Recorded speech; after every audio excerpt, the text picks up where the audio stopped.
रामेश्वर जी जो मेरे बहुत अच्छे दोस्त, हम लोग 13 जनवरी 2020 को एक दूसरे से यहाँ मिले।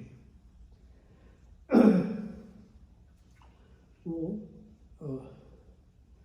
लोहड़ी वाला दिन था और इन 4 सालों में जो मेरी उनसे परिचय हुआ या जो बात होती रही, उसमें से कुछ बातें आपसे शेयर करना चाहूँगा। जैसे आपने कहा, प्रीत और किसी का भी दिल नहीं दुखाना और हमेशा प्रेम से बात करना, तो ये कुछ मैंने छोटी छोटी बातें उनसे सीखी थी। और जैसे बोलते हैं कि भाई बुढ़ापे में जो एक अच्छा दोस्त मिल जाए, उससे बढ़िया कोई बात नहीं। तो हम लोग जाके अपना एक जगह बना ली थी, शाम को अपने घूमते जाना, और दिन भर में जो भी कुछ बातें हुई, जो भी अपने पुराने दोस्तों से बात हुई, वो सारे एक दूसरे से शेयर करना।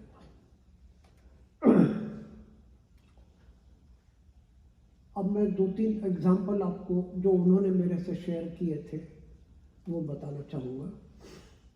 कि एक तो बहुत वो लर्नेड आदमी थे, जैसे कि उनके ग्रैंडसन ने अभी बताया, मतलब बहुत हायर एजुकेशन, और उसमें से सिर्फ एजुकेशन नहीं, उससे सीख जो लेते हैं वो उन्होंने इम्प्लीमेंट की थी हमेशा।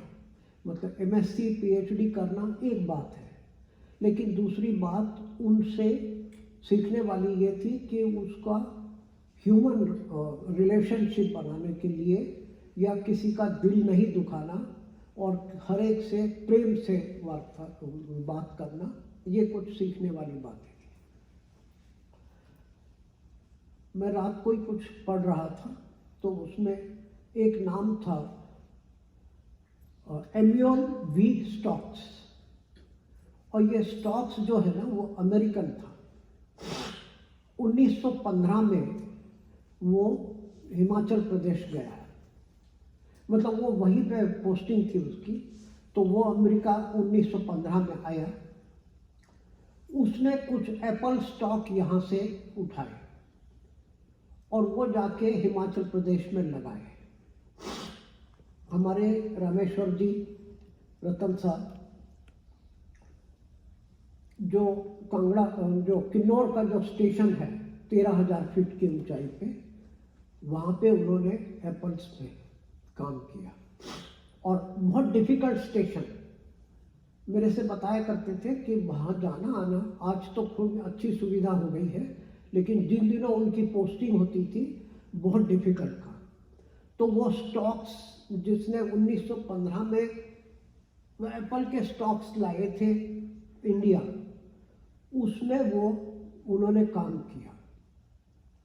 और उस काम का मतलब जो है वो यूनिवर्सिटी ने रिकॉग्निशन किया। एक बात और मैं बता दूं कि मेरा प्रोफेशन और उनका प्रोफेशन एक ही था। मैं दिल्ली में रहा, इंडियन एग्रीकल्चर रिसर्च इंस्टीट्यूट, जिसे पॉपुलरली पूसा इंस्टीट्यूट बोलते हैं। तो वो एप्पल का स्टॉक उन्होंने जो काम किया, उसका रिकॉग्निशन, मतलब आप लगा लीजिए कि यूनिवर्सिटीज वगैरह में एक दिन रिटायरमेंट हो जाता है आदमी का, तो उसे याद भी नहीं करते। लेकिन इनका काम इतना अच्छा था कि यूनिवर्सिटी ने 2020 में एक पैनल बनाई थी, तो उसमें इनको इनवाइट किया। शायद 21 रहा होगा, 20 नहीं, 21 या 22, तो उसमें इनको इनवाइट किया। जब आए वहाँ से तो मेरे को बताया, इतना खुश हूँ मैं कि मेरे को अपनी यूनिवर्सिटी ने रिकॉग्निशन दिया। एक बात ये थी, फिर वो एप्पल का काम वगैरह करके, जैसे इन्होंने बताया वेजिटेबल साइंस के हेड थे वो, तो एक बार एग्जीबिशन लगी थी, फार्मर्स एग्जीबिशन, बहुत फेमस एग्जीबिशन। तो इन्होंने कुछ एक मिर्ची की, टोमेटो की वैरायटीज बनाई थी।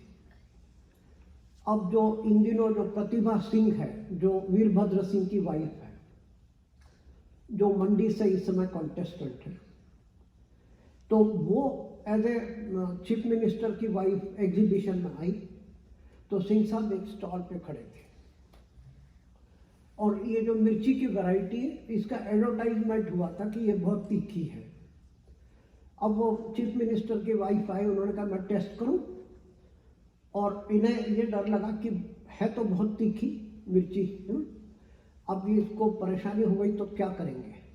तो उन्होंने धीरे से किसको बुलाया और उनका भी 2 गिलास पानी रख यहाँ पे, और वो उसने कहा कि ये मैं तो मिर्ची खाती रही हूँ पहले से, लेकिन ये मिर्ची कितनी तीखी है मुझे पता नहीं।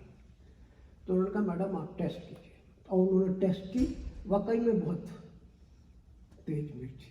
इन्हें लगा भाई चीफ मिनिस्टर की वाइफ है, कुछ हमें मतलब बैड रिमार्क्स ना मिल जाए, लेकिन वो तीखी मिर्ची होने से उनको एक अच्छा क्रेडिट मिला। तो हमेशा ही कहते रहे कि भाई अच्छा काम करो, और अच्छे काम के हमेशा अच्छा फल होता है। तो इन 4 सालों में हम लोग मिलते रहे आपस में, बल्कि 8 दिन पहले मैं दिल्ली में था, तो वहाँ पे भी बात हुई कि मेरे गोड्डे में ज़रा दर्द है, तो तुम कोई अच्छी दवाई। तो मैंने 3-4 दुकानों में पता किया, तो एक दवाई यूनानी वाली मिल गई जिससे मेरे को भी आराम था। तो फॉर्चुनेटली मैं लेके आया, उस समय ले लिया था, लेकिन मुझे पता नहीं था कि ऐसा कुछ होने वाला। लेकिन प्रभु की माया अलग है। एनीवे, उनकी सीख को हम लोग हमेशा अपने जीवन में रखेंगे, और परिवार को मैं वाहिगुरू जी का खालसा जी, वाहिगुरू।